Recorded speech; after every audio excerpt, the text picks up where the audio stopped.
بسم اللہ الرحمن الرحیم۔ شریف آباد کراچی سے محترم عبدالسمیع بھائی صاحب نے پوچھا ہے کہ قرآن پاک موبائل میں ڈاؤن لوڈ کرنا، پھر اسے دیکھ کر بغیر وضو کے پڑھنا یا چھونا یعنی جائز ہے یا ناجائز ہے، شرعی رہنمائی کر دیں۔ موبائل فون پر قرآن مجید انسٹال یا ڈاؤن لوڈ کرنا، پھر اسے دیکھ کر پڑھنا ایک جائز عمل ہے۔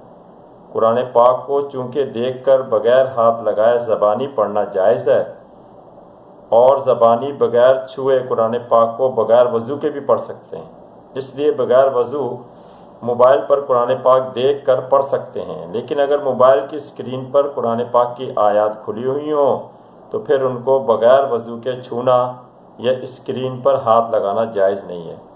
موبائل کو بغیر وضو پکڑ سکتے ہیں، مگر موضوع آیات اسکرین کے جس پر قرآن حکیم کھلا ہوا ہے اس کو بغیر وضو کے چھو نہیں سکتے، کیونکہ اسکرین کو چھونا قرآن پاک کو چھونے کے حکم میں۔ اب اگر ورق یا صفحہ پلٹنا ہو تو اطراف سے چھو کر صفحہ پلٹ لیں، اس حصے کو نہ چھوئیں کہ جس پر آیات نظر آ رہی ہیں۔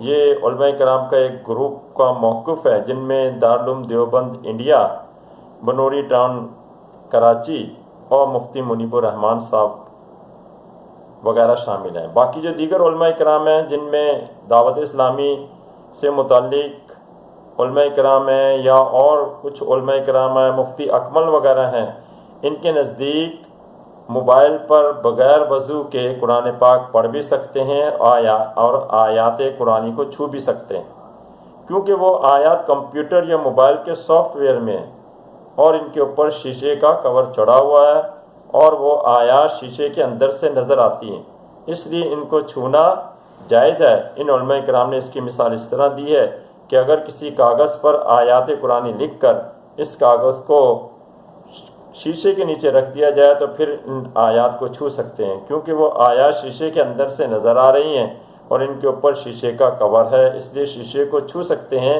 کہ جس کے نیچے آیات نظر آ رہی ہیں۔ شیشے کو چھونا آیات کو چھونا نہیں ہے۔ یہ دونوں طرف کے علماء کرام کا موقف میں نے بیان کر دیا ہے۔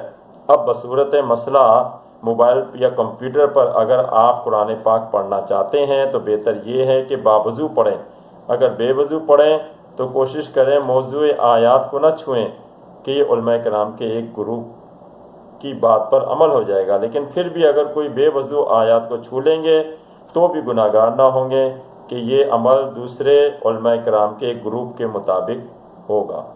دونوں طرف کے علماء کرام کے جو یعنی کہ رائے تھی وہ میں نے بیان کر دی اور مسئلہ اپنی ناقص علم کے مطابق بتا دیا۔